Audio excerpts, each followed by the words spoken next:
الله وبركاته. الحمد لله رب العالمين والصلاة والسلام على أشرف الأنبياء والمرسلين وعلى آله وأصحابه أجمعين ومن تبعهم بإحسان إلى يوم الدين. أما بعد، أعوذ بالله من الشيطان الرجيم. بسم الله الرحمن الرحيم. إن الله اشترى من المؤمنين أنفسهم وأموالهم بأن لهم الجنة. ہر قسم کی حمد و ثنا اللہ رب العالمین کے لیے ہے، جس نے شب قدر کی جستجو کے لیے ہم تمام کو یہاں پہ جمع کیا ہے۔ درود و سلام ہو تمام نبیوں پر، بالخصوص میرے اور آپ کے نبی احمد مجتبی محمد مصطفیٰ صلی اللہ علیہ وسلم کی ذات گرامی پر۔ اللہم صلی وسلم وبارک علی نبینا محمد۔ معزز دینی بھائیوں، ابھی آپ لوگ ایک خطاب ہمارے حافظ صاحب کا سن رہے تھے۔ انشاءاللہ آج ہم ایک صحابی رسول صلی اللہ علیہ وسلم کے تعلق سے سننے جا رہے ہیں۔ اس سے قبل اشارتاً صرف یہ بات عرض کرنا ضروری سمجھتا ہوں کہ ہم جس مقصد کے لیے آئے ہیں، ایک عظیم مقصد ہے، شب قدر، جو عظمت والی رات ہے، برکت والی رات ہے، سلامتی والی رات ہے، خیر والی رات ہے، اور وہ رات سراپا سلامتی والی ہے۔ فرشتوں کا نزول ان راتوں میں یا اس رات میں ہوتا ہے، اور اس رات کو پانے والا روئے زمین کا سب سے بڑا خوش نصیب انسان ہے، اور اس رات سے محروم رہنے والا روئے زمین کا سب سے بڑا بدبخت انسان ہے۔ اس لیے محروم ہونے والے لوگوں میں سے نہ بنے، بلکہ ان لوگوں میں بننے کی میں اور آپ کوشش کریں جو لوگ اس رات کو پاتے ہیں اور خوش نصیب کہلاتے ہیں۔ ایسے خوش نصیبوں میں اپنے آپ کو شامل کرنے کی ہم سب کو اللہ تعالیٰ توفیق عطا فرمائے، آمین۔ معزز بھائیو، گزشتہ رات ہم نے جس صحابی رسول صلی اللہ علیہ وسلم کے تعلق سے سنا تھا، وہ حضرت زبیر بن عوام رضی اللہ تعالی عنہ تھے۔ آج بھی ہم ایسے ایک صحابی کے تعلق سے سننے والے ہیں جن کے تعلق سے پیارے نبی صلی اللہ علیہ وسلم نے ایک مہم کے موقع پر فرمایا تھا کہ میں تمہیں ایک مہم پہ روانہ کر رہا ہوں، اللہ تعالیٰ تمہیں سالم اور غانم لوٹائے۔ آپ نے کہا تھا کہ اللہ تمہیں اس مہم سے، اس جنگ سے صحیح سلامت لوٹائے اور غنیمت سمیت لوٹائے۔ آپ نے گویا کہ ایک دعا انہیں دی تھی، اور جب یہ اسلام قبول کیے تو آپ صلی اللہ علیہ وسلم نے صحابہ سے ان کے اسلام قبول کرنے پہ کہا تھا کہ مکے نے اپنے جگر کو تمہارے سامنے ڈال دیا ہے۔ اور عمر بن خطاب رضی اللہ تعالیٰ عنہ ان کے تعلق سے کہتے تھے کہ ان کا چلنا ایسے ہے جیسے ایک حکمران چلا کرتا ہے۔ اور یہ وہ صحابی ہیں جو زمانے جاہلیت میں ان کے تعلقات، ان کی دوستی ایک بادشاہ وقت سے ہوا کرتی تھی۔ بڑے سیاست میں ماہر تھے، سیاست تھی، سیادت تھی، قیادت تھی، ذہانت تھی، فطانت تھی، صلاحیت، قابلیت، ہر طرح سے خوبیوں سے اللہ تعالیٰ نے انہیں نوازا تھا، عطا کیا تھا۔ اور وہ صحابی رسول ہیں فاتح مصر، والی مصر، عمر بن عاص رضی اللہ تعالی عنہ۔ حضرت عمر بن عاص رضی اللہ تعالی عنہ کی ولادت اس وقت ہوتی ہے جب عام الفیل کا واقعہ ہو چکا تھا۔ عام الفیل کا مطلب جی ماشاء اللہ، یہ قصہ ہو چکا تھا۔ اس قصے کے، اس واقعے کے ہونے کے 6 سال بعد یہ پیدا ہوتے ہیں. نام ان کا عمرو تھا, والد کا نام عاص تھا. پیارے نبی صلی اللہ علیہ وسلم کا سلسلہ نسب اور ان کا سلسلہ نسب دونوں ملتا ہے. پیارے نبی صلی اللہ علیہ وسلم کا سلسلہ نسب میں ایک نام آتا ہے کعب بول کے. آپ سلسلہ سنیے اور یاد بھی آپ بھی رکھنے کی کوشش کیجیے. یہ بار بار میں اس لیے دہرا رہا ہوں, دہرانے کا مقصد ہے کہ شاید اتنے لوگوں میں سے کوئی یاد رکھے گا, اس لیے دہرا رہا ہوں. نبی کا سلسلہ جو کعب تک جاتا ہے, اور بتانے کا مقصد بھی صرف جوڑنے کے لیے ہے, اپنا علم جھاڑنے کے لیے نہیں. کوئی غلط نہیں سمجھ لینا پھر, سمجھ رہے بھائی, میں تو چھوٹا علم والا ہوں, چھوٹوں میں بھی چھوٹا ہوں, جھاڑنے کا کیا بھی نہیں ہے اس میں. بتانے کا صرف یہ مقصد ہے تاکہ وہ کڑیاں جڑے, آپ کو بات سمجھ میں آئے, صرف سمجھانے کے لیے میں بتا رہا ہوں. نبی صلی اللہ علیہ وسلم کا سلسلہ جو کعب تک جاتا ہے, محمد بن عبداللہ بن عبد المطلب بن ہاشم بن عبد مناف بن قصی. قصی کے تعلق سے سنے تھے آپ پچھلے درس میں, زبیر بن عوام رضی اللہ عنہ کے جب حوالے سے آپ سن رہے تھے.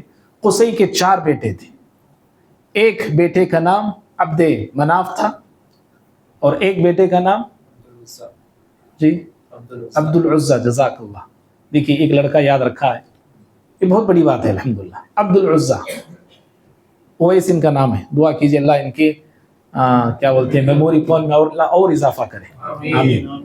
عبد العزہ تھا. عبد العزہ کے نسل سے کون آئے؟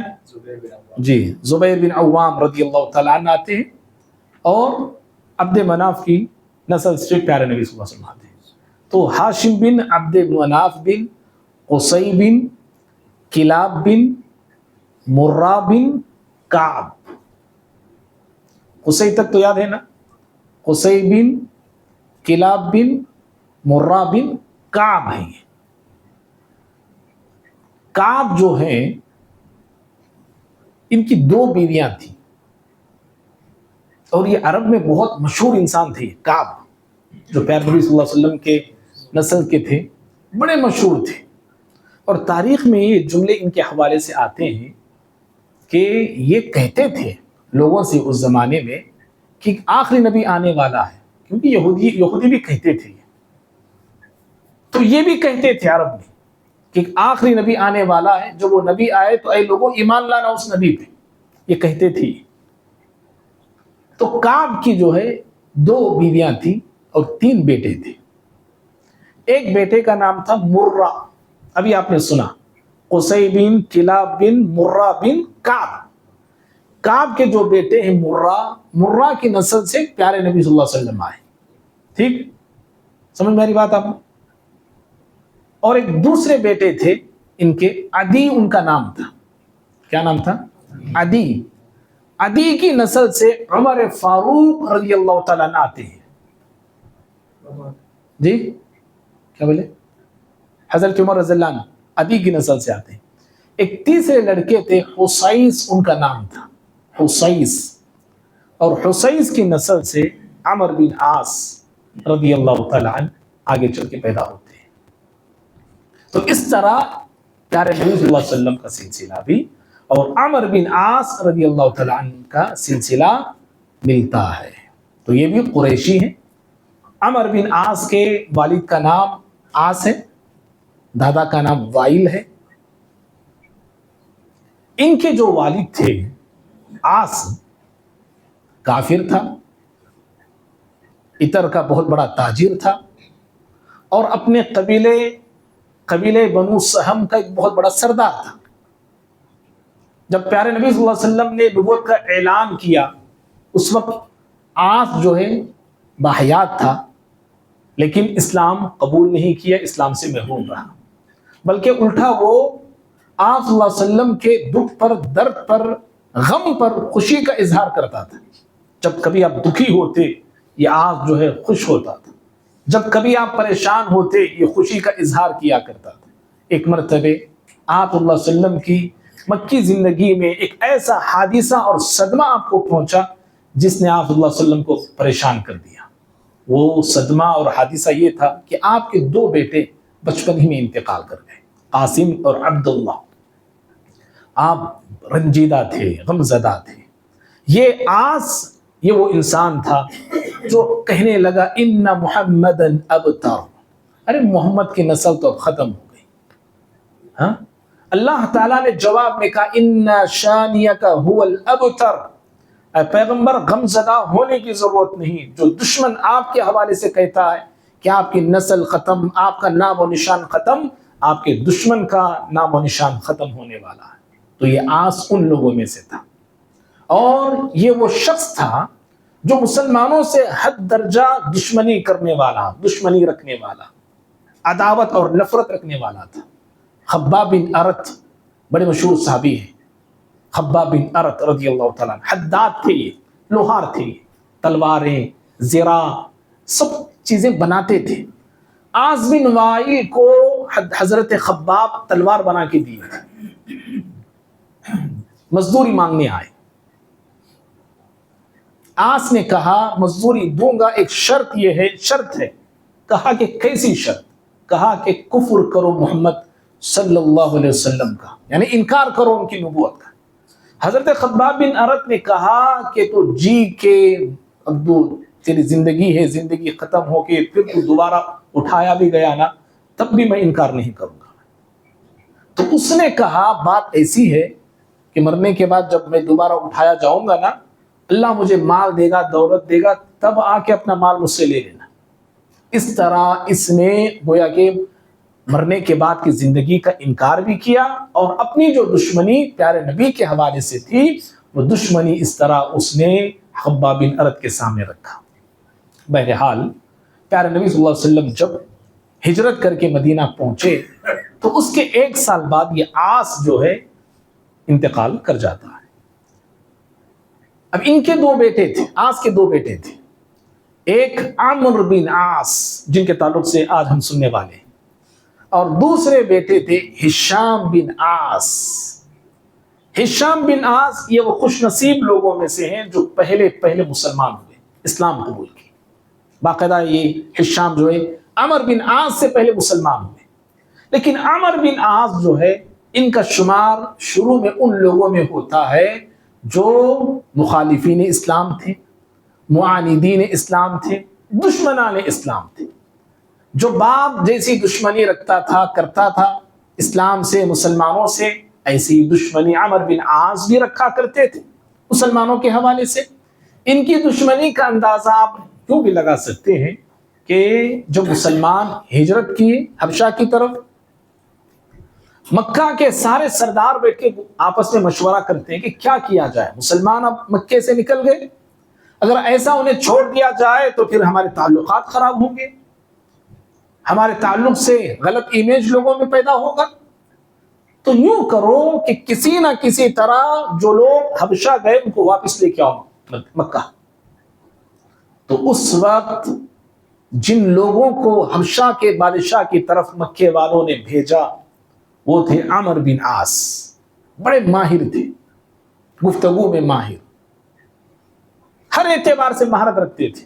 ایک تو یہ تھے، اور ایک دوسرے عبداللہ بن ربیعہ بول کے ایک صحابی بعد میں جو مسلمان ہوئے وہ بھی، ان دونوں کو روانہ کیا حبشہ کی طرف۔ تحفے تحائف لے کے حبشہ آتے ہیں، پہلے درباریوں سے، وزیروں سے، مشیروں سے ملاقات کرتے ہیں، ان کو تحفے دیتے ہیں، آنے کا مقصد بتاتے ہیں، اور جب دربار لگا تو بادشاہ کے سامنے، شاہ حبشہ کے سامنے تحفے رکھے، آنے کا مقصد بتایا، کہا کہ ہمارے نوجوان چند جو نیا دین لے کے آئے ہیں، نئے دین پہ ہیں، وہ آپ کی زمین پر آ گئے ہیں، اور ان لوگوں نے مکے میں امن کو خراب کر دیا ہے، ان کی وجہ سے امن خراب، اتحاد خراب ہو گیا ہے، آپسی خاندان بکھر چکے ہیں، ٹوٹ چکے ہیں، کہیں آپ کے ملک اور زمین میں بھی یہ امن ختم نہ ہو جائے ان کی وجہ سے، برائے مہربانی آپ ان لوگوں کو مکہ روانہ کر دیں۔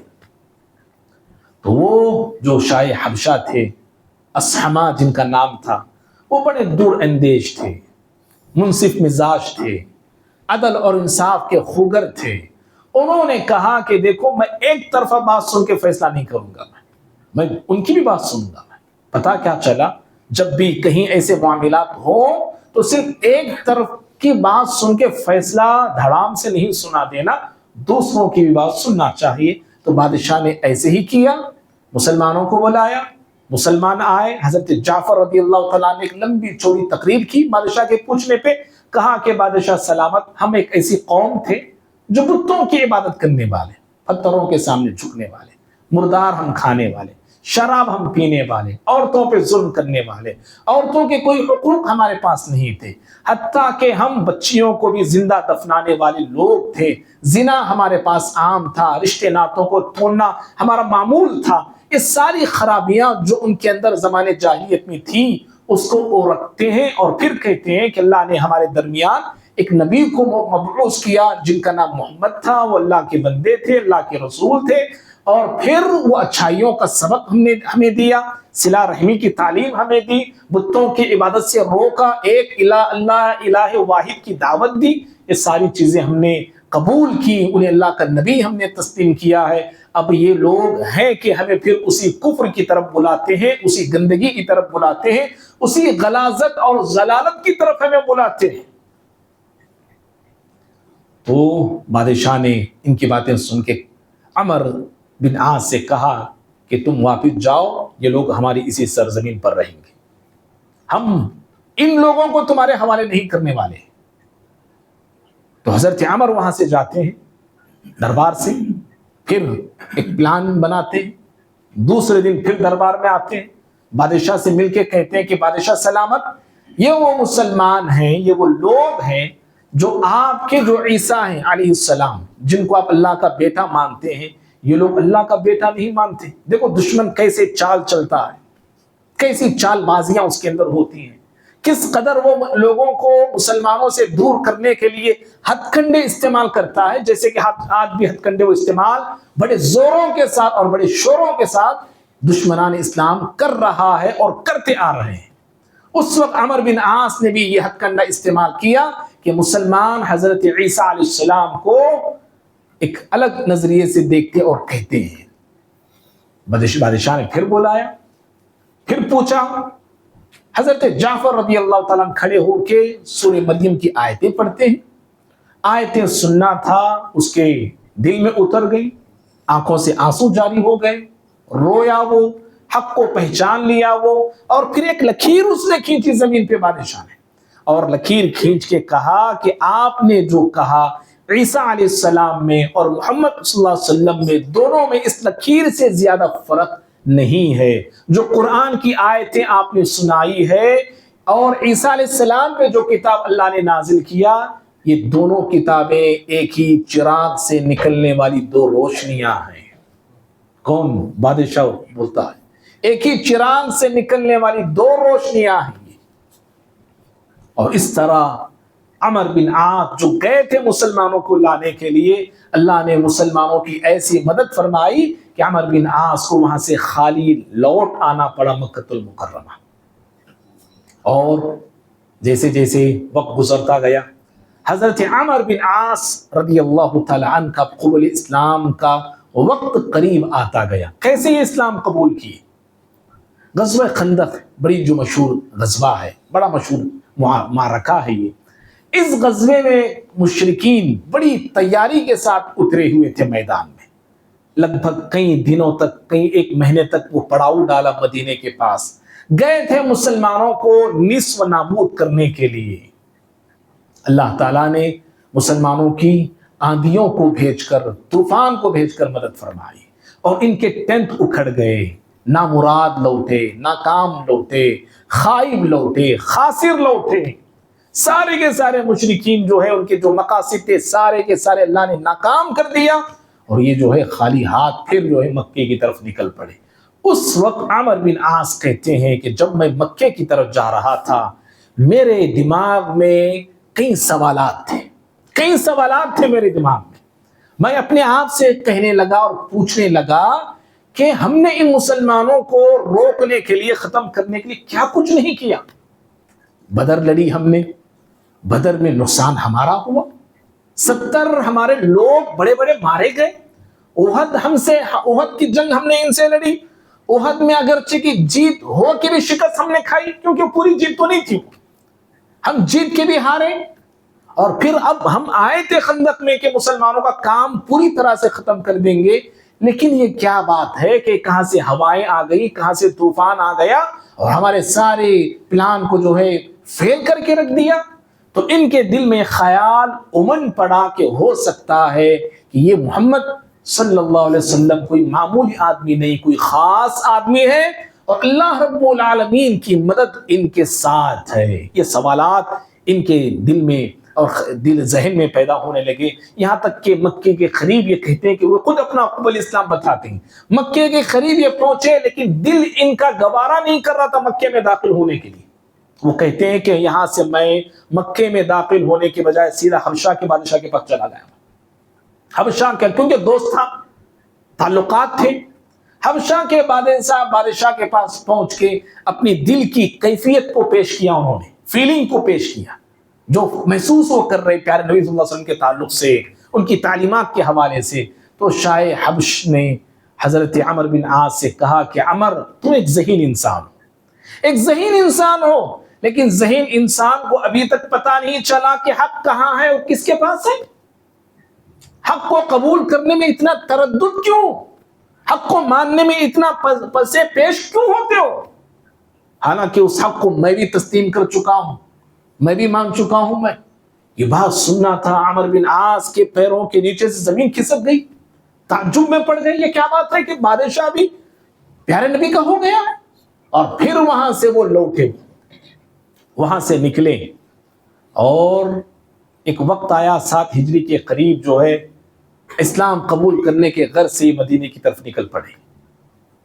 مدینہ آتے ہیں، پیارے نبی صلی اللہ علیہ وسلم اس وقت مسجد نبوی میں موجود تھے، اور مسجد جو ہے، آپ مسجد میں تھے اور دور ہی سے آپ نے عمر بن عاص کو آتا ہوا دیکھ لیا، کیونکہ مسجد کی دیواریں نہیں تھی وہ زمانے میں، صرف ایک دیوار تھی قبلے کی جانب جہاں پیارے نبی صلی اللہ علیہ وسلم نماز پڑھاتے تھے۔ بکریاں بھی مسجد میں آ جاتی تھیں، ٹہنیوں کا چھت تھا، ستون تھے، اور جو فرش تھا، جو مسجد میں فرش بچھایا ہوا تھا، وہ کنکریوں کا تھا۔ بارش آتا تو پوری مسجد بھیگ جاتی تھی، دھوپ ایسی سخت دھوپ ہوتی تھی کہ جو کنکریاں بچھائی گئی وہ ساری کی ساری گرم ہوتی تھی۔ کبھی کبھار ظہر کی نماز پڑھنے کے لیے صحابہ کو سر سجدے میں رکھنے کے لیے تکلیف ہوتی تھی، گرمی محسوس کرتے تھے، آپ ظہر کو مؤخر کر کے تاخیر سے کبھی کبھار آپ صلی اللہ علیہ وسلم پڑھایا کرتے تھے۔ ایسی مسجد تھی وہ، ہماری جیسے عالی شان، لائٹوں سے بھری ہوئی، قندیلوں سے سجی ہوئی، ساری چیزیں آرام، ایسیاں، کولراں، فیانا، اتنا رکھ کر بھی ہم لوگ آج بھی بے نمازیں تھے۔ ہمارے نمازوں کا وہ جو ولولہ ہمارے اندر آنا چاہیے تھا، نہیں آیا ہے بہت کم لوگوں کے اندر۔ اکثر آج بھی ہم غفلت کی زندگی بس جی رہے ہیں۔ تو ایسی وہ مسجد تھی، آپ نے دور سے عمر بن عاص رضی اللہ عنہ کو دیکھ لیا کہ وہ آ رہے تھے۔ حضرت عمر بن عاص رضی اللہ تعالیٰ عنہ آتے ہیں، جب آتے ہیں یا آ رہے تھے، اس وقت پیارے نبی صلی اللہ علیہ وسلم نے اپنے صحابہ سے کہا تھا کہ دیکھو عمر آ رہا ہے، اور یہ وہ عمر ہے جو مکہ کا یہ جگر ہے، یہ اور مکے کی سرزمین نے اپنے جگر کو نکال کے مسلمانوں تمہارے حوالے کر دیا ہے۔ اس وقت آپ نے کہا تھا۔ جب آئیے پیارے نبی صلی اللہ علیہ وسلم کے قریب ہوئے اور آپ صلی اللہ علیہ وسلم کے پاس بیٹھ کے اسلام قبول کرنے کا یا اسلام قبول کرنے کی جو اپنی آرزو تمنا تھی اس کو انہوں نے پیش کیا۔ کہا اوسط یدک، کہا اللہ کے نبی صلی اللہ علیہ وسلم میں آپ کے ہاتھ پر بیعت کرنا چاہتا ہوں، آپ اپنے ہاتھ مبارک کو، دست مبارک کو پھیلائیے۔ آپ صلی اللہ علیہ وسلم نے اپنے ہاتھ کو پھیلایا۔ حضرت عمر بن عاص رضی اللہ تعالیٰ عنہ جب پیارے نبی نے ہاتھ کو پھیلایا تو یہ اپنے ہاتھ کو آگے بڑھاتے بڑھاتے پیچھے لے لیا۔ آپ نے پوچھا ما لک یا عمر، عمر کیا بات ہے؟ تم نے کہا کہ ہاتھ بڑھاؤ بیعت کروں گا، جب میں نے بڑھایا تو تم نے اپنے ہاتھ کو پیچھے کر لیا، کیا بات ہے؟ کہا عمر بن عاص رضی اللہ تعالیٰ عنہ نے اے اللہ کے نبی صلی اللہ علیہ وسلم اسلام قبول کروں گا ایک شرط کے ساتھ، ایک شرط ہے میری، کنڈیشن ہے میری۔ پوچھا کیا کنڈیشن؟ کہا اللہ کے نبی صلی اللہ علیہ وسلم جو میری زندگی ہے نا، ماضی پاسٹ کی، پہلے کی، گناہوں سے بھری زندگی ہے، غلطیوں سے بھری زندگی ہے، آپ کا مخالف بن کر رہتا تھا میں، آپ کا دشمن بن کر رہتا تھا میں، آپ کو ختم کرنے کی کوششیں اور سازشیں میں نے کی، آپ کے صحابہ کو میں نے اذیتیں دی، تکلیفیں دی ہیں، چاہتا ہوں کہ اگر اسلام قبول کروں تو پہلے کہ میرے سارے گناہ معاف ہو جائے۔ کیا معاف ہوں گے؟ یہ شرط ہے میری۔ پیارے نبی صلی اللہ علیہ وسلم نے کہا الاسلام تہدیم ما کان قبلہ، کہا کہ عمر یاد رکھو اسلام قبول کرنے پر پہلے کے سارے گناہ گرا دیے جاتے ہیں، ڈھا دیے جاتے ہیں، مٹھا دیے جاتے ہیں۔ اسلام وہ ایسا اللہ کا پسندیدہ دین ہے، جو شخص اسلام میں آتا ہے پہلے کے جتنے بھی اس کے گناہ کیوں نہ ہو اللہ تعالیٰ سب معاف کر دیتا ہے۔ تو حضرت عمر بن عاص رضی اللہ تعالیٰ عنہ مسلمان ہوتے ہیں، اور پیارے نبی صلی اللہ علیہ وسلم نے ان کے اسلام کی گواہی دی، ان کے ایمان کی گواہی دی۔ میں یہ کیوں بول رہا ہوں جانتے ہیں؟ اس لیے کہ شیعہ جو حضرات ہیں، شیعہ جو لوگ ہیں، حضرت عمر بن عاص رضی اللہ تعالیٰ عنہ پر جیسے بہت سارے صحابہ پر بد زبانی کرتے ہیں، افتراء یعنی الزام تراشی کرتے ہیں، ایسے ہی عمر بن عاص رضی اللہ تعالیٰ عنہ پر بد زبانی استعمال کرتے ہیں، فحاش انہیں کہتے ہیں، برا بھلا انہیں کہتے ہیں، بدتمیزی کے الفاظ ان کے شان میں کہتے ہیں۔ کیوں؟ اس لیے کہ حضرت عمر بن عاص جو ہے حضرت معاویہ کی طرف تھے اور حضرت علی رضی اللہ عنہ کے خلاف میں تھے۔ آگے چل کے جو جنگیں ہوئی حضرت امیر معاویہ میں حضرت علی رضی اللہ عنہ کے درمیان، تو حضرت عمر بن عاص کا رول معاویہ رضی اللہ عنہ کے ساتھ تھا، علی رضی اللہ عنہ کے ساتھ میں نہیں تھے یہ۔ تو اس لیے شیعہ حضرات جو ہے جتنے امیر معاویہ کے سپورٹ میں لوگ تھے تمام کی شان کو گھٹانے کی کوشش کرتے ہیں، اور انہی میں سے ایک شخصیت عمر بن عاص رضی اللہ تعالیٰ عنہ کی ہے، جبکہ عمر بن عاص یہ وہ صحابی ہیں جن کے ایمان کی گواہی کون دیتے ہیں؟ پیارے نبی صلی اللہ علیہ وسلم۔ ایمان کی گواہی، جس کے ایمان کی گواہی نبی دیتا ہو، کیا ہم اس کے ایمان پہ شک کر سکتے ہیں؟ کیا ہم اس کے ایمان پہ انگلی اٹھا کر سکتے ہیں؟ کیا ہم اس کے ایمان پر تبصرہ کر سکتے ہیں؟ کیا ہم اس کے ایمان پر اپنی گندی زبان کھول سکتے ہیں؟ جس کے ایمان کی گواہی پیارے نبی نے دی ہو، ہمیں کیا مجال کہ ہم ان کے ایمان پر اپنی زبان کھولیں؟ کسی کو اس کی اجازت نہیں۔ حضرت ابو ہریرہ رضی اللہ عنہ کہتے ہیں صحیح الجامع کی حدیث، آپ صلی اللہ علیہ وسلم نے کہا تھا ابن العاص مؤمنان، آپ نے کہا تھا عاص کے دونوں بیٹے مؤمن ہیں۔ عاص جو حضرت عمر بن عاص کے والد ہے، کہا کہ ابن العاص، عاص کے دونوں بیٹے، ایک ہشام بن عمر، ایک عمر بن عاص، ہشام بن عاص ایک عمر بن عاص ہے، کہا دونوں بیٹے مومن ہیں۔ اور پھر ایک موقع پہ پیارے نبی نے فرمایا، سیر اعلام النبلہ میں یہ بات موجود ہے، آپ صلی اللہ علیہ وسلم نے فرمایا تھا اسلم الناس وآمن عمر بن العاص، آپ نے کہا تھا کہ لوگ اسلام قبول کر رہے ہیں، عمر بن عاص ایمان قبول کر رہا ہے۔ لوگوں نے اسلام قبول کیا ہے، عمر بن عاص نے ایمان قبول کیا ہے۔ جانتے ہیں اسلام میں ایمان میں فرق ہے، میں اور آپ ایمان مسلمان ہیں، لیکن ایمان والے ہونے کے لیے بڑے شرائط ہیں، بڑے مراتب ہیں، بڑی قربانیاں ہیں، سمجھ رہے؟ لیکن پیارے نبی کہتے ہیں عمر بن عاص کے لیے لوگ مسلمان ہوئے ہیں، لیکن عمر یہ وہ شخص ہے جو ایمان لایا ہوا ہے۔ تو جن کے ایمان کی گواہی پیارے نبی صلی اللہ علیہ وسلم نے دی، یہ وہ ایسی شخصیت ہے۔ اور بھائیو، جب آپ رضی اللہ تعالیٰ عنہ مسلمان ہوئے، کیونکہ جنگجو انسان تھے، ماہر تھے، بڑے چالاک تھے، مدبر تھے، عرب کا مدبر انہیں کہا جاتا تھا، عرب کا سیاست دان انہیں کہا جاتا تھا، حضرت عمر بن عاص کو رضی اللہ تعالیٰ عنہ۔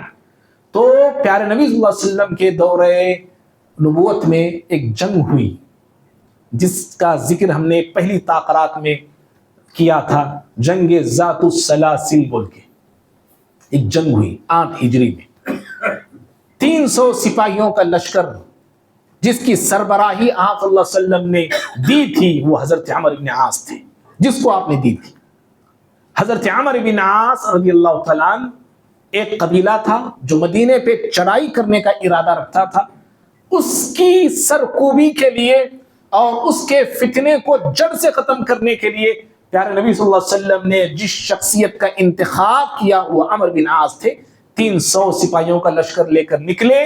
پھر آپ صلی اللہ علیہ وسلم سے اور سپاہیوں کا درخواست حضرت عمرو بن عاص نے کی تو آپ نے ابو عبیدہ بن جراح رضی اللہ تعالیٰ کی قیادت میں 200 سپاہیوں کو آپ نے روانہ کیا. اس طرح بڑی چالاکی کے ساتھ، بڑی ہوشیاری کے ساتھ حضرت عمرو بن عاص رضی اللہ تعالیٰ عنہ ان شر پسندوں پر حملہ کیے، ان کے فتنے کو آپ نے ختم کیا اور پھر وہاں سے آپ صحیح سلامت لوٹ مدینہ المنورہ آ گئے.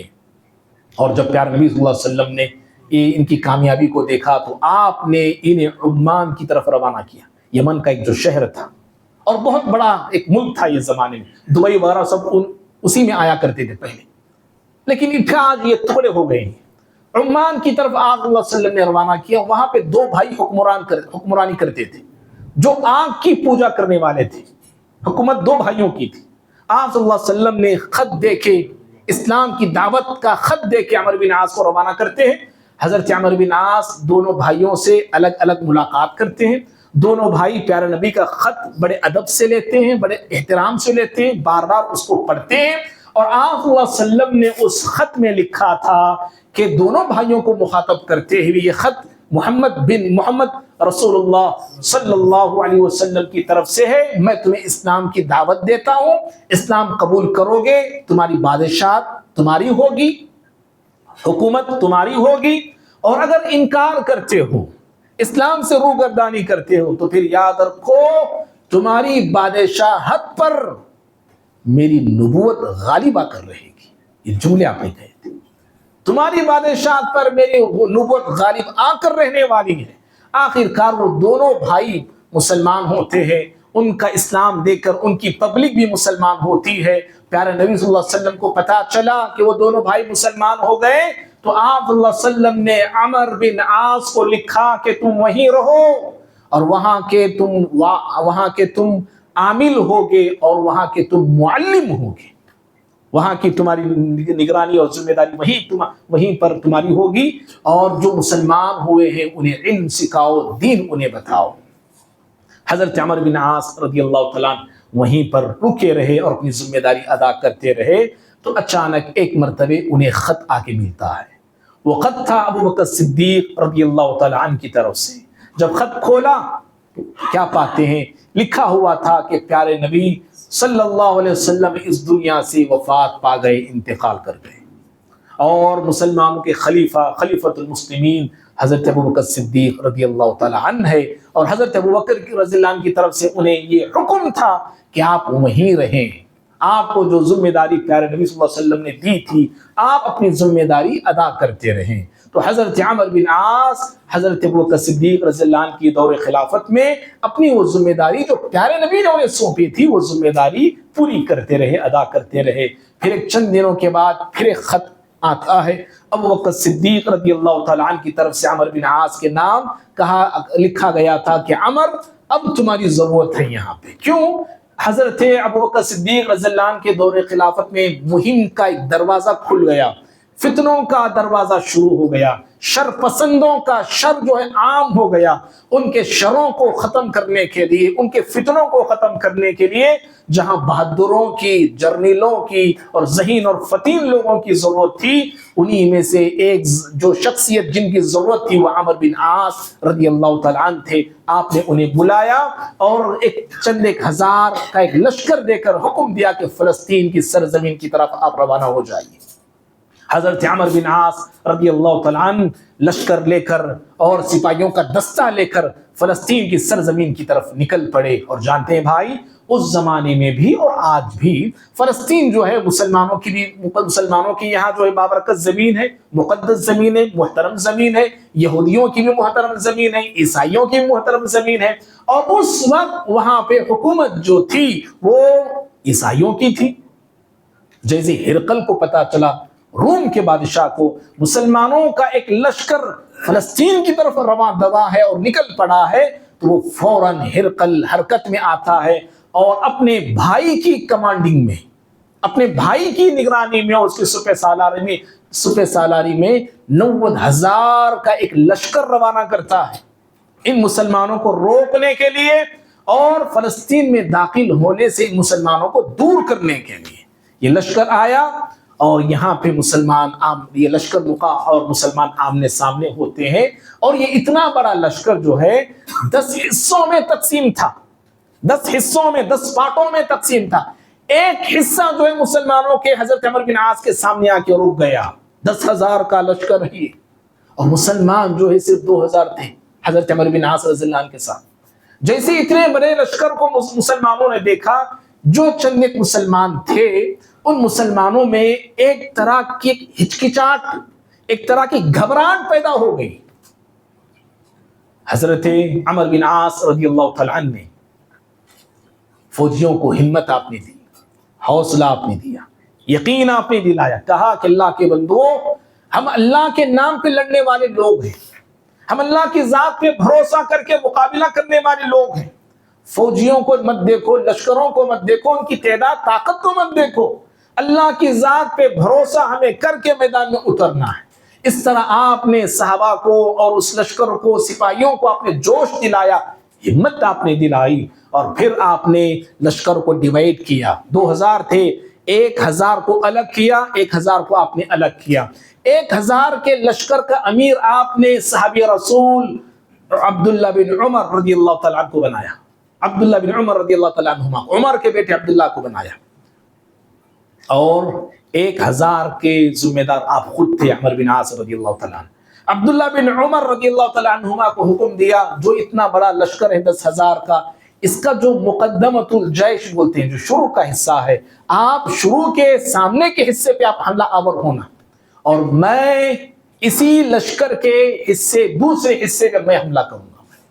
تو اس طرح 2,000، 1,000 کا ایک لشکر سامنے حصے پہ، اور عمرو بن عاص دوسرے حصے کو لے کے دوسرے حصے پہ اس لشکر کے حملہ کرتے ہیں۔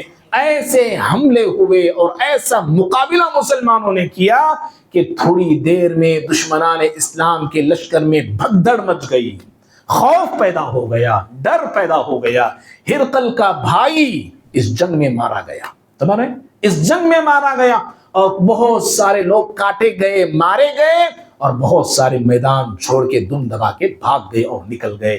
اس طرح 2,000 مسلمان 10,000 کافروں کو پسپا کرتے ہیں اور شکست سے دوچار کرتے ہیں۔ یہ مسلمانوں کی طاقت ہے، یہ مسلمانوں کی قوت ہے، اور سب سے بڑی جو طاقت ہمارے یہاں ہے وہ اللہ رب العالمین کی طاقت ہے۔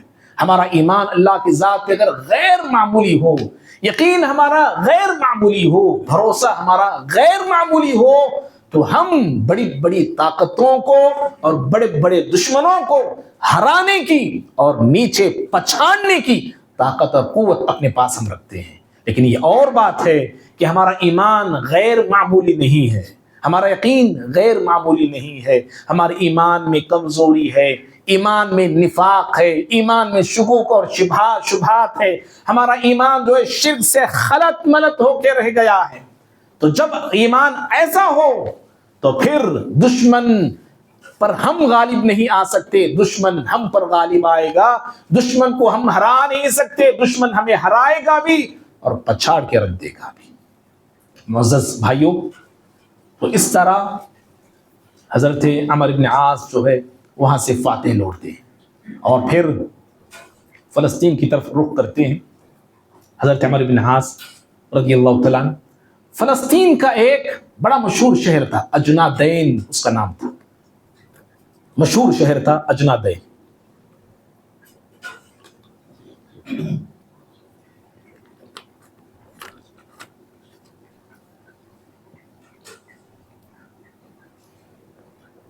اس شہر کو فتح کرنا کوئی آسان کام بھی نہیں تھا۔ اجنادین کا جو گورنر تھا، ایک رومیوں کا بڑا بہادر، دلیر، بڑا چالاک انسان وہاں کا گورنر تھا۔ اس کا نام تاریخ میں ارطغرل آتا ہے، ارطغرل نہیں، ارطغرل سمجھیں گے پھر آپ لوگ ہمارے نہیں کہ وہ دیکھ کو دماغ پورے ہمارے وہ چھو کے رہ گئے۔ ارطغرل ابھی کیا ہے وہ اس کے بعد کا؟ کرلوس، کیا ہو کرلوس عثمان، یہ ساری چیزیں خالی ہمیں کیا فونا میں ٹی وی میں دیکھ لے کے چمچا سے لڑ لیتی ہیں ہم لوگ. یہ ہمارا حال ہے, یہ ہماری جنگیں ہیں ہماری. بہرحال اللہ تعالیٰ ہمیں قوت دے, طاقت دے, اور اللہ رب العالمین غیب سے اللہ ہماری مدد فرمائے. جیسے ہمارے اسلافوں نے دشمنوں کے آنکھوں میں آنکھیں ڈال کے بات کرنے کی ہمت رکھتے تھے اور دشمنوں کو چیلنج کرنے کی جرت رکھتے تھے, اللہ تعالیٰ وہ جرت اللہ ہم سب کو عطا فرمائے. آمین یا رب العالمین. اس کی آج بہت کمی ہے, بے انتہا کمی ہے, بے انتہا کمی ہے میرے بھائی. ابھی میں بتاؤں گا کہ کیسے کیسے کارنامے حضرات صحابہ اکرام نے دیا ہے, اب سنتے جائیے انشاءاللہ. ہے جوش میں ہے بھائی جی, کیا نیند میں ہے بولے تو رکا دیں گے. اشارہ کر رہے خالد بھائی, تیار ہے بولتے کچھ آئٹمس وغیرہ, ہاں رکائیں گے, کنٹینیو کر کے خالد بھائی آپ کی دعوت قبول کریں گے, ٹھیک ہے انشاءاللہ. انشاءاللہ 12:40 تک انشاءاللہ بات ختم کریں گے انشاءاللہ. اجنا دیں جی, ہاں پھر جوس آپ پیتے رہے تو سنتے نہیں پھر. ٹھیک ہے, جوس پی لیں گے, اس کے بعد جو ہے ہوش میں آ جائیں گے انشاءاللہ. ٹھیک ہے, اللہ جزائے خیر دے. اللہ تعالیٰ مصلی اما بعد. اعوذ باللہ من الشیطان الرجیم. بسم اللہ الرحمن الرحیم. قل ان صلاتي ونسكي ومحياي ومماتي لله رب العالمین. یہ جو آیت میں نے ابھی آپ کے سامنے پڑھا سورہ انعام کی ہے, سورہ نمبر 6 آیت نمبر 160 پر 2 ہے. پیارے نبی صلی اللہ علیہ وسلم کے زبانی جو کہلایا گیا, جو بتایا گیا, جو اعلان کرایا گیا, اس کے آیت کے مطابق زندگیاں گزارنے والی اگر کوئی شخصیتیں تھیں تو وہ حضرات صحابہ اکرام تھے. زندگی پوری کی پوری انہوں نے اللہ تعالیٰ کے لیے وقف کر رکھی. چین, سکون, اطمینان, آرام, راحت, اپنا عیش, اپنا گھر, اپنا سب کچھ انہوں نے اللہ تعالیٰ کے دین کے لیے لٹا دیا اور لگا دیا. جب بھی حکم الہی آتا, حکم رسول آتا, اور آگے چل کے حضرات صحابہ اکرام جو خلیفہ بنے ان کے احکامات بھی آتے بغیر کسی چون اور چرا کے, بغیر کسی اعتراض کے. حضرات صحابہ اکرام ان احکامات اور تعلیمات کو گلے سے لگایا کرتے تھے اور اس پہ عمل پیرا ہوتے تھے. کہا جاتا کہ نکل جاؤ فلسطین, نکل جاتے تھے وہ لوگ, سمجھ رہے ہیں. کہا جاتا کہ چلے جاؤ افریقہ کے جنگلوں کی طرف, چلے جاتے تھے افریقہ کے جنگلوں کی طرف. حکم دیا جاتا کہ روم کی طاقت سے مقابلہ کرنا ہے, نکل پڑتے تھے روم سے مقابلہ کرنے کے لیے. کہا جاتا کہ ایران کے سر کو کچلنا ہے تو ایران کے سر کو کچلنے کے لیے بغیر کسی فکر کے اور بغیر کسی خطرے کے میدان میں کود پڑنے والے لوگ تھے. یہ ایسے تھے. ایک عربی میں ان کے تعلق سے ایک مقولہ ہے, بار بار میں نے یہ بات بتائی ہے, رہبان باللیل و فرسان بالنہار. رات کے شب گزار تھے, تہجد گزار تھے, اور دن کے شہسوار تھے. ان کی راتیں اللہ کی عبادت میں ہوا اور گزرا کرتی تھی, اور ان کا دن گھوڑوں کی پیٹھوں پر گزرا کرتا تھا. یہ ایسے لوگ تھے ہمارے بھائی. ہماری ان کی زندگیاں اگر ہم کمپیئر کریں نا, ارے ہماری زندگی تو چھوڑو بھائی. عمر بن عبدالعزیز رحمہ اللہ بہت بڑے تابعی, ہمارے بہت بڑے تابعی, بہت بڑے بادشاہ مسلمانوں کے. اور ایسی حکومت 2 سال چند مہینے حکومت ان کی رہی. ان کی حکومت کا طرز, ان کی حکومت کا اسٹائل, ان کی حکومت کا انداز وہی تھا جو حضرت ابوبکر کا تھا, عمر کا تھا, عثمان کا, خلفائے راشدین کا جو خلافت کا انداز تھا. وہی حکومت اور خلافت کو دوبارہ زندہ انہوں نے کر کے دکھایا. حکومت جو ہے پلٹ چکی تھی, خلافت کا تصور ختم ہو کے رہ گیا تھا, اور حکومت اور خلافت جو ہے باندی کی طرح استعمال ہونے لگی تھی. حضرت عمر بن عبدالعزیز رحمہ اللہ کیا خلیفہ بنے, سارے عیش کو قربان کیا, ساری ہاٹ باٹ کی زندگی انہوں نے چھوڑی, اور بالکل جو ہے درویشانہ زندگی گزارا کرتے تھے، فقیرانہ زندگی گزارا کرتے تھے، اور روٹی روکا سوکھا وہ کھا کے زندگی گزارا کرتے تھے۔ ان کی ایسی عادلانہ حکومت لوگوں کو پسند نہیں آئی، اور انہی کے لوگوں نے زہر دے کے انہیں مار دیا۔ ہمارے بتانا یہ ہے کہ ایسی شخصیت کے تعلق سے لوگوں نے پوچھا عمر بن عبدالعزیز رحمہ اللہ بہتر ہے یا امیر معاویہ رضی اللہ تعالیٰ عنہ بہتر ہے؟ کمپیر کیا گیا، حالانکہ عمر بن عبدالعزیز صحابی نہیں، حضرت امیر معاویہ رضی اللہ تعالیٰ عنہ صحابی رسول ہیں۔ کہا لوگوں نے پوچھا کہ عمر بن عبدالعزیز بہتر ہے یا امیر معاویہ رضی اللہ عنہ بہتر ہے؟ جواب دینے والے اسلاف نے ہمارا جواب دیتے ہوئے کہا کہ حضرت امیر معاویہ رضی اللہ عنہ کے گھوڑوں سے جو دھول نکلتی ہے نا، عمر بن عبدالعزیز رحمہ اللہ اس دھول کا میں مقابلہ نہیں کر سکتے۔ صحابی کا وہ مقام ہوتا ہے، وہ رینج ہوتا ہے، وہ درجہ اور رتبہ ہوتا ہے میرے بھائی، تو ہم ان سے کیا مقابلہ اپنا کریں؟ اللہ اکبر، ہم سوچ بھی نہیں سکتے۔ اسی لیے آپ نے کہا تھا اللہ اصحابی، ترمذی کی روایت تھی، آپ نے کہا تھا لوگوں سنو، اللہ کی قسم کھا کے میں بول رہا ہوں، میرے اصحاب وہ ایسے لوگ ہیں، لا تصبوا اصحابی، میرے صحابہ کو برا کہنا نہیں، زبان درازی ان کے تعلق سے کرنا نہیں، برا بولنا نہیں، اور اگر تم لوگ احد پہاڑ کے برابر سونا بھی راہ خدا میں لگا دو، میرے صحابہ نے اللہ کے راستے میں جو مد دیا ہے، آدھا مد دیا ہے، اس کے برابر بھی تم اجر میں احد پہاڑ برابر سونا خرچ کر کے بھی وہ مد اور آدھے مد کا مقابلہ نہیں کر سکتے۔ یہ وہ صحابہ ہے میرے بھائی۔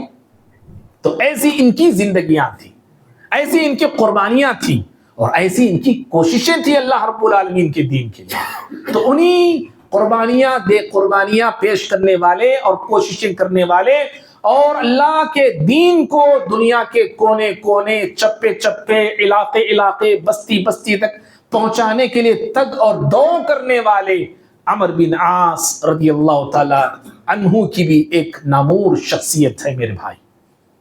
حضرت عمر بن عاص رضی اللہ تعالیٰ عنہ روم کے بھائی کو شکست دیتے ہیں، اور پھر ان کا جو مقصد تھا، امیر نے کہا تھا، خلیفہ نے کہا تھا کہ فلسطین کی طرف تمہیں بڑھنا ہے، فلسطین کی طرف یہ لشکر، یہ دستہ آگے بڑھتا ہے۔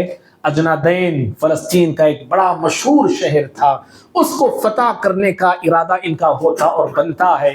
تو وہاں کا جو گورنر تھا، اب میں نے بتایا تھا کہ وہ ایک بڑا دلیر تھا، بڑا چالاک انسان تھا، ارطبون اس کا نام تھا۔ حضرت عمر بن عاص رضی اللہ تعالیٰ عنہ اجنادین جو قلعہ تھا، قلعے کے اندر کے حالات معلوم کرنا چاہتے تھے فتح کرنے سے پہلے، کہ حالات کیا ہیں، پوزیشن ان کی کیا ہے، کیا رینج ہے ان کا، حکم ان سے ہم لڑ سکتے کہ نہیں لڑ سکتے، اندر سے معلومات لینا چاہتے تھے، لیکن معلومات جیسے وہ چاہتے تھے اس طرح کی معلومات انہیں نہیں ملی۔ جانتے ہیں بھائی کیا کرتے ہیں یہ عمر بن عاص رضی اللہ تعالیٰ عنہ؟ دیکھو کیسے شیر دل لوگ تھے یہ، کیسے نڈر ہوتے تھے، اور کس قدر خطروں میں اپنے آپ کو کودنے کے لیے تیار کر لیتے ہیں، خود بھیس بدلتے ہیں اور اس قلعے میں داخل ہوتے ہیں، بھیس بدل کے قلعے میں جاتے ہیں، ارطبون سے ملاقات کرتے ہیں جو سپہ سالار تھا، اس سے بات چیت کرتے ہیں۔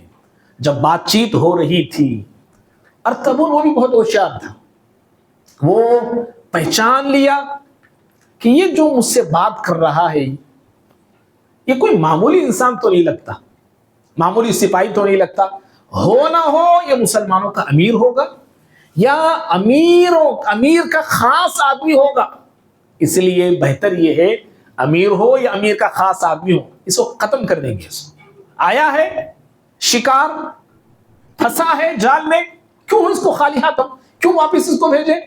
تو جو قلعے کے دروازے پر جو دستہ ہوتا تھا فوجیوں کا، وہاں پیغام وہ بھیجتا ہے، جیسے ہی یہ باہر نکلنے کی کوشش کرے گردن اڑا دینا، اس کی منڈی اڑا دو، پیغام اس نے بھیجا۔ حضرت عمر بن عاص، جیسا بھی میں نے کہا تھا، ان کو عرب کا سیاستدان کہتے ہیں، عرب کا سیاستدان، ہمیں گلی کے بھی بن سکے نہیں، ہمیں عرب کا سیاستدان، ہمارے آؤ بھاؤ وہ دیکھ کے پہچان لیجیے محل میں جو ہو رہا تھا، سمجھ رہے؟ آؤ بھاؤ جو چل رہے تھے، جو تبدیلیاں ہو رہی تھیں، کسی کو بلایا، کچھ بولا، بھیجا، یہ ساری چیزیں وہ نوٹ کر رہے تھے.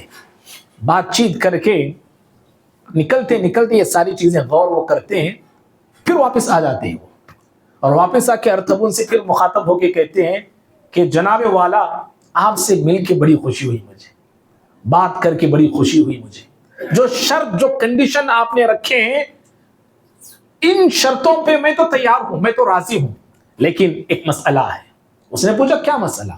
کہا کہ دیکھو ہمارے جو خلیفہ ہیں نا مدینے میں، جو ہمارے خلیفہ ہیں، خلیفہ نے میرے ساتھ اور 10 یا 20، دو طرح کی روایتیں آتی ہیں، 10 کے بھی 20 کے بھی، اور 10 یا 20 لوگوں کو میرے ساتھ بھیجا ہے.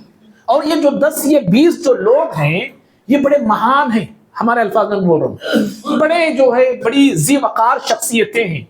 ان کا مشورہ بھی لینا ضروری ہے، ان سے مشورہ پوچھنا بھی ضروری ہے.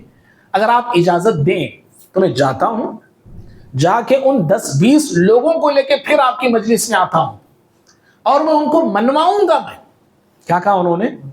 میں منوانے کی طاقت رکھتا ہوں. میں ان لوگوں کو آپ کے شرائط ماننے اور قبول کرنے پہ منوا کے آپ کے پاس لے کے آتا ہوں. اس نے ارطغرل نے سوچا ایک کو کئی کو مارنا، ابھی 10-20 لوگوں کو لے کے آتا، بولتا نا انہیں 10-20 لوگوں کو اڑائیں گے. لے اچھی بات ہے. پھر پیغام بھیجا اس نے، کیونکہ حکم دیا تھا دستے کو، کہا کہ اس کو جانے دو، اور آنے والے ہیں لے کے آئے گا یہ، تب ہم دیکھ لیں گے. حضرت عمر بن عاص رضی اللہ تعالیٰ عنہ اس چالاکی کے ساتھ اس محل سے باہر نکل آتے ہیں اور ساری چیزوں کو نوٹ وہ کرتے ہیں، وہاں کے حالات سے واقفیت لیتے ہیں. اور حالانکہ نہ 10 لوگ تھے نہ 20 لوگ تھے، کچھ نہیں تھا. یہ ان کی چالاکی تھی. جب وہ محل سے، دربار سے، اس قلعے سے باہر نکل آ گئے، ارطغرل کو بعد میں پتا چلا کہ عمر بن عاص یہ میرے ساتھ ایک کھیل کھیل رہے تھے. اور تاریخ میں جملے اس کے بھی آتے ہیں کہ اس نے بھی ان کی چالاکی کو اور ان کی سیاست دانی کو مانا اور اس پہ رشک کرنے لگا.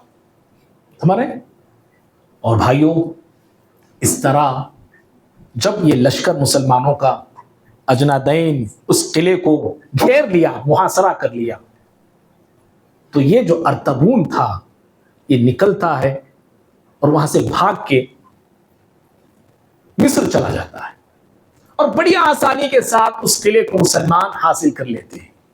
اور پھر اس کے بعد جو چھوٹے چھوٹے اور قلعے تھے، شہر تھے، نابلس ایک شہر فلسطین کا، اس کو مسلمان لے لیتے ہیں.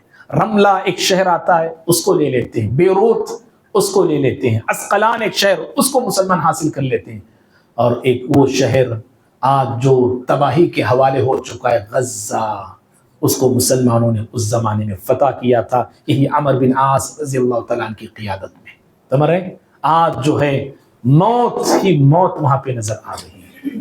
معصوم لوگوں کی جانیں، معصوم بچے جو ہے موت کا لقمہ بن چکے ہیں، خون ہی خون ہے. ہاسپٹل ان کے نظر آتش کر دیے گئے، اڑا دیے گئے.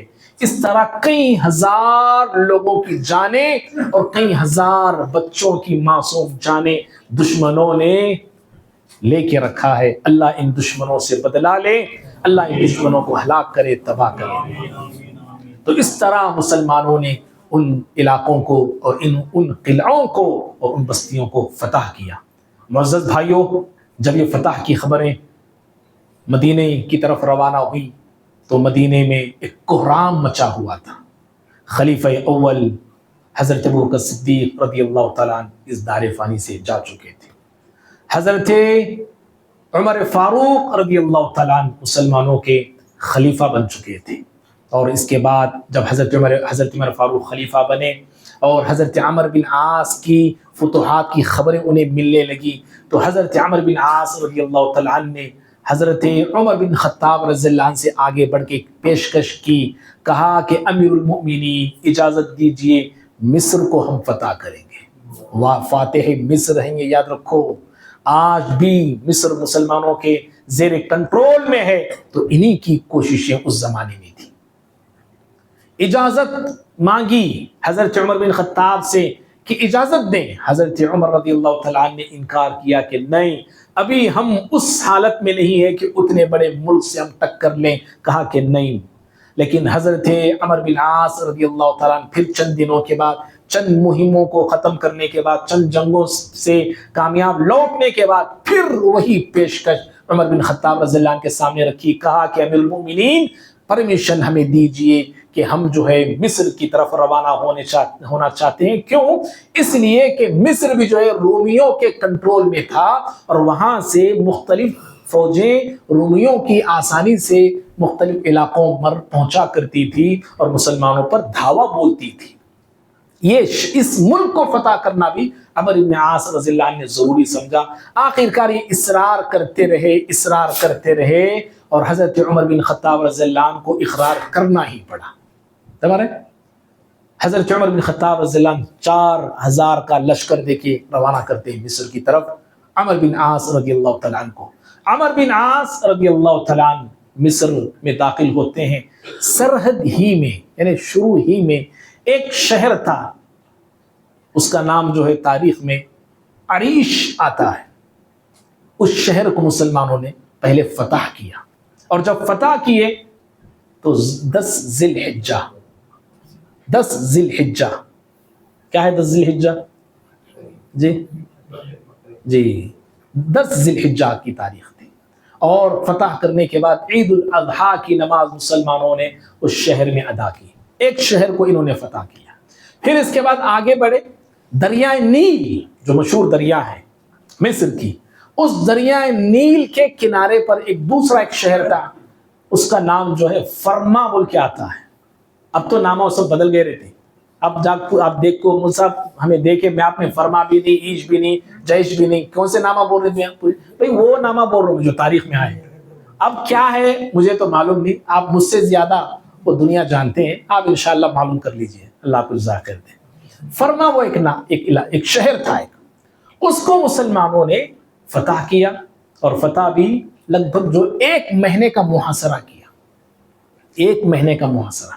10 ذی الحجہ کو پہلا شہر فتح کر لیتے ہیں 18 ہجری میں، اور یہ دوسرا جو شہر تھا فرما، اس کو جو ہے 19 ہجری میں، 18 ہجری 10 ذی الحجہ 1 محرم کو فتح کر لیتے ہیں. 1 محرم کو یہ شہر فتح کیا گیا. پھر اس کے بعد یہ اسلامی لشکر آگے بڑھا تو ایک چھاؤنی تھی. چھاؤنی کیا بولتے ہیں اسے؟ جی سپاہیوں کا، لشکروں کا ایک کیا بولتے ہیں اسے؟ کیا بولتے ہیں جہاں رہتے ہیں؟ کیمپ بھی بول سکتے ہیں آپ، جہاں پہ سارا لشکر جو ہے جمع ہوتا تھا. اس لشکر پر اب حملہ کرنا تھا، اس شر کو یا اس لشکر کو وہاں سے ہٹانا تھا. اور اس چھاؤنی کا جو بڑا تھا، گورنر تھا یا جرنیل تھا، وہ ارطغرل تھا. یہی جو بھاگ کر آیا تھا وہاں سے، جس نے دیکھ چکا تھا عمر بن عاص کی چالاکی اور دلیری کو، وہ یہاں پر تھا. حضرت عمر بن عاص رضی اللہ تعالیٰ نے اس چھاؤنی کا محاصرہ کرتے 14 مہینے محاصرہ رہا. جی 14 مہینے یہ محاصرہ رہا. اور پھر اس کے بعد ایک جنگ ہوئی، اور اس جنگ میں جو ہے رومی 1000 کے قریب مارے جاتے ہیں. 3000 جو ہے قیدی ہوتے ہیں. اور اس چھاؤنی کو مسلمان جو ہے آسانی سے اور بڑی محنتوں کے، آسانی مطلب محنتوں کے بعد جو ہے اسے حاصل کر لیتے ہیں. ایک اس کو فتح کیا. پھر آگے بڑھے. ایک شہر تھا بابلیون اس کا نام آتا ہے. اور اس شہر میں مصر کا جو بادشاہ ہے مقوقس رہا کرتا تھا. وہاں پہ مقوقس، اس شہر کو مسلمانوں نے گھیر لیا، محاصرہ کر لیا.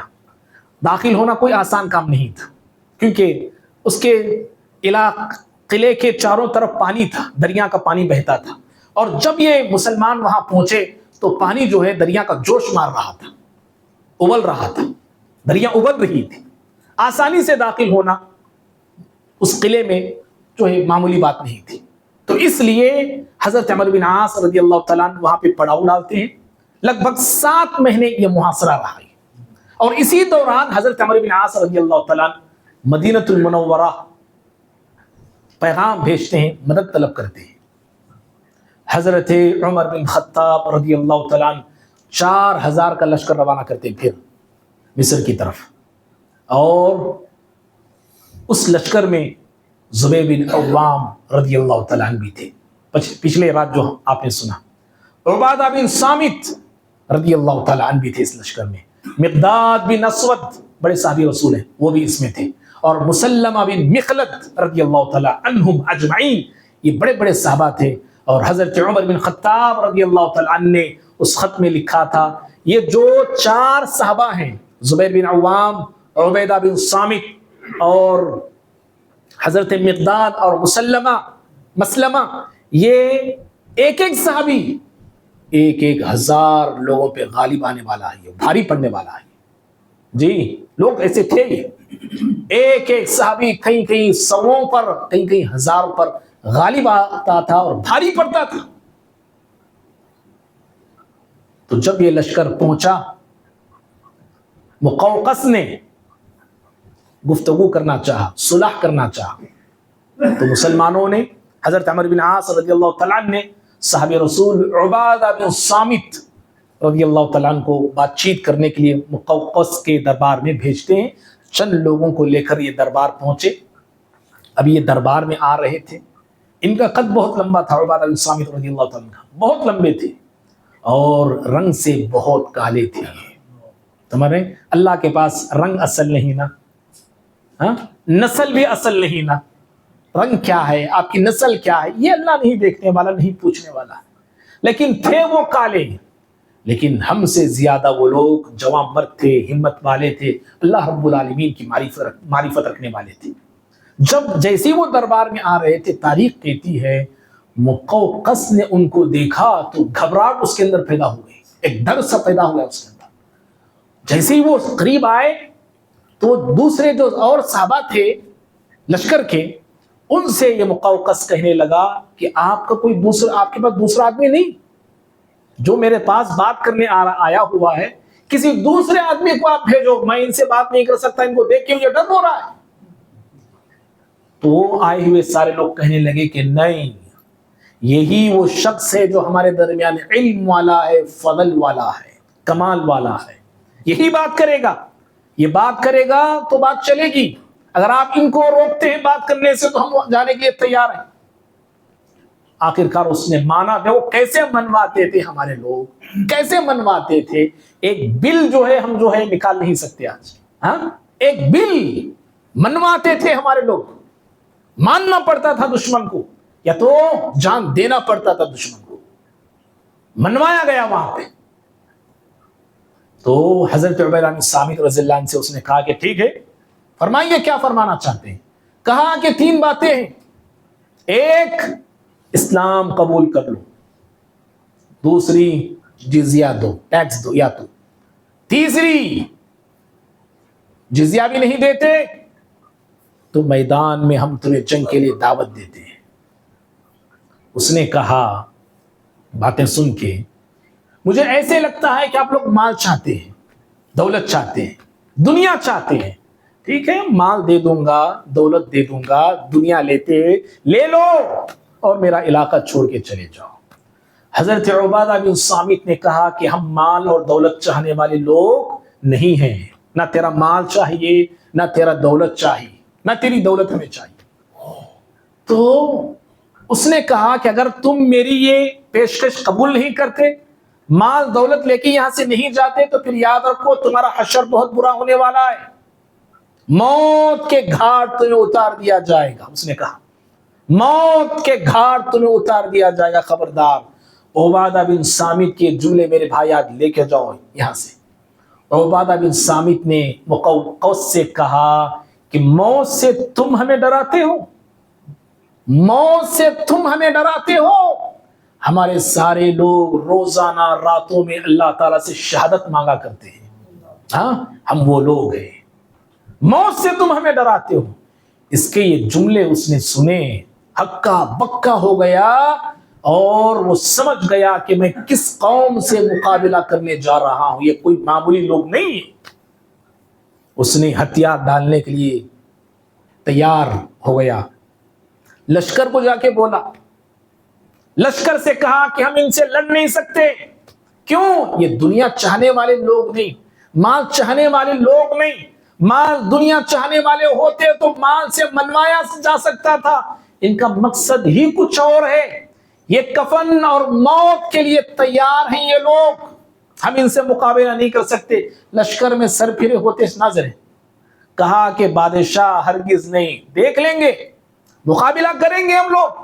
تو پھر اس وقت ایک جنگ ہوتی ہے، ایسی جنگ ہوئی، آخر کار حضرت زبیر بن عوام رضی اللہ تعالیٰ عنہ سیڑھی کے ذریعے قلعے پہ چڑھتے ہیں۔ بھائیوں، سیڑھی کے ذریعے قلعے پہ چڑھتے ہیں اور چڑھ کے زوردار، چند ساتھیوں کو لے کے بھی جاتے ہیں، وہ بھی ان کے پیچھے پیچھے چڑھتے ہیں، زوردار نعرہ تکبیر بلند کرتے ہیں، اور نیچے جو فوج کھڑی تھی قلعے کے باہر، ان کا جوش، ان کا خروش دیکھ کر وہ فوجی، وہ سپاہی بھی زوردار نعرہ تکبیر بلند کرتے ہیں۔ ان کی تکبیرات سے قلعے کے سارے عیسائی سہم جاتے ہیں، ایک ڈر ان کے اندر پیدا ہو جاتا ہے۔ زبیر بن عوام نیچے اترتے ہیں، دروازہ کھولتے ہیں، اور لشکر اسلام جو ہے قلعے میں داخل ہوتا ہے، اور اس طرح اس شہر کو مسلمانوں نے فتح کر لیا۔ اور بھائیوں، یہ شہر جب فتح ہوا، ایک دوسرا شہر تھا اسکندریہ، مصر کا، جو آج بھی ہے، اس شہر کو بھی مسلمانوں نے فتح کیا۔ اور بہرحال ایسے بہت سارے شہروں کو فتح کرنے کے بعد پورا مصر مسلمانوں کے زیر کنٹرول میں آ گیا، اور آنے کے بعد دیکھو مسلمانوں نے یہ فرمان جاری کیا مصریوں کے سامنے کہ ہم تمہیں اور تمہاری عورتوں کو ہم غلام نہیں بنائیں گے، تمہاری عورتوں کو لونڈی نہیں بنائیں گے، تمہارا مال تمہارا، تمہاری زمین تمہاری، تمہارا سامان تمہارا ہے، اور جو ٹیکس تم دیتے آ رہے تھے اپنی حکومت کو، اس ٹیکس میں ہم اضافہ بھی نہیں کریں گے، اور دشمنوں سے ہم تمہاری حفاظت کریں گے۔ یہ مسلمانوں کا رحم تھا، یہ شفقت تھی، یہ محبت تھی، یہ خیر خواہانہ سلوک تھا مسلمانوں کے ساتھ، مسلمانوں کا ان عیسائیوں کے ساتھ، ان رومیوں کے ساتھ۔ اور بہرحال تو اس طرح مصر کو حضرت عمر بن عاص رضی اللہ تعالیٰ عنہ نے فتح کیا۔ اور بھائیوں، حضرت، بات کو میں ان کی طرف لے جا رہا ہوں، حضرت عثمان رضی اللہ عنہ کا دور خلافت آیا، حضرت عثمان رضی اللہ عنہ نے مصر سے حضرت عمر رضی اللہ عنہ کو معزول کر دیا، یعنی ہٹا دیا، اور پھر آپ جو ہے فلسطین میں ان کا ایک گاؤں تھا، ایک گھر تھا، وہاں جا کے عمر بن عاص رضی اللہ عنہ رہنے لگے۔ علی رضی اللہ تعالیٰ عنہ کی جب خلافت آئی تو علی رضی اللہ تعالیٰ عنہ کی خلافت میں جنگیں ہوئی حضرت امیر معاویہ سے، جیسے کہ میں نے شروع میں کہا، آپ عمر بن عاص رضی اللہ تعالیٰ عنہ حضرت امیر معاویہ رضی اللہ عنہ کے سپورٹ میں تھے، ان کے طرفدار تھے، اور پھر آگے چل کے جب یہ طرفدار تھے تو لوگوں نے یہ محسوس کیا، تین ایسے لوگ ہیں جو فتنہ مچا رہے ہیں۔ صحابہ کو یہ لوگ فتین سمجھنے لگے، شرپسند لوگ، خوارج جب اسی وقت رونما ہوئی، ایک امیر معاویہ، ایک علی رضی اللہ عنہ، ایک امیر بن عاص رضی اللہ تعالیٰ، ان تینوں کو ختم کر دینا چاہیے۔ باقاعدہ پلان بنایا گیا، تین لوگ تیار ہوئے۔